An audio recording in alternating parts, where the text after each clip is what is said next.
মান তামাসসাকা বিসুন্নতি ইনদা ফাসাদি উম্মতি ফালাহু আজরু মিআত শাহীদ। নবীজি বলেন, আমার উম্মতের ফিতনা যখন চলবে, এই ফিতনার সময় আমার উম্মতেরা একটা সুন্নাত যদি আঁকড়ে ধরে, কামড়ে ধরে, ফালাহু আজরু মিআতা শাহীদ, আমি নবীজির সময় শহীদ হয়ে যাওয়া 100 শহীদের মর্যাদা তার আমল নামায় দান করা হবে। নবীজির সময় 100 শহীদ, এখনকার একটা সুন্নাত আঁকড়ে ধরা, এত ডিফারেন্স কেন?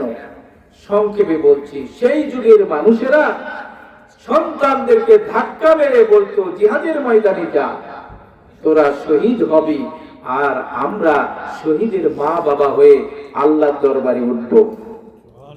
জোরে বলবেন না সুবহানাল্লাহ?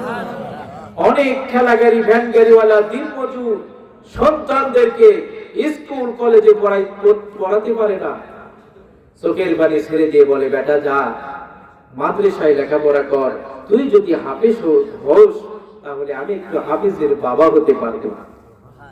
সুবহানাল্লাহ পড়ে। আমার ভাইরা, সেই যুগের মা বাবা সন্তানদেরকে ধাক্কায়া ধাক্কায়া জিহাদের ময়দানে পাঠায়া দিত। বর্তমান সময়ে অনেক বাবা মা রয়েছে সন্তানদেরকে দাড়ি রাখতে নিষেধ করে। অনেক স্ত্রী রয়েছে স্বামীকে দাড়ি রাখতে নিষেধ করে, বলে তুমি যদি দাড়ি রাখো তোমাকে নিয়ে বাপের বাড়ি যাওয়া আমার কঠিন হয়ে যাবে, কারণ আমার বাপেরই তো দাড়ি নাই। কি কারণ? আমার বাপেরই দাড়ি নাই, তুমি জামাই হয়ে যদি দাড়ি রাখো তাহলে এটা কেমন হয়?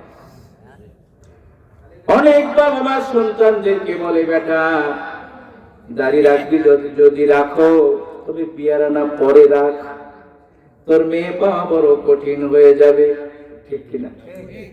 আল্লাহর হাবিবের জন্য বলেন, আমার উম্মতের ফিতনার সময় আমার উম্মতেরা নবীজি আমার একটা সুন্নাত আঁকড়ে ধরবে, আমি নবীজির সময় জিহাদের ময়দানে শহীদ হয়ে যাওয়া 100 শহীদের মর্তবা আল্লাহ তাকে দান করবে।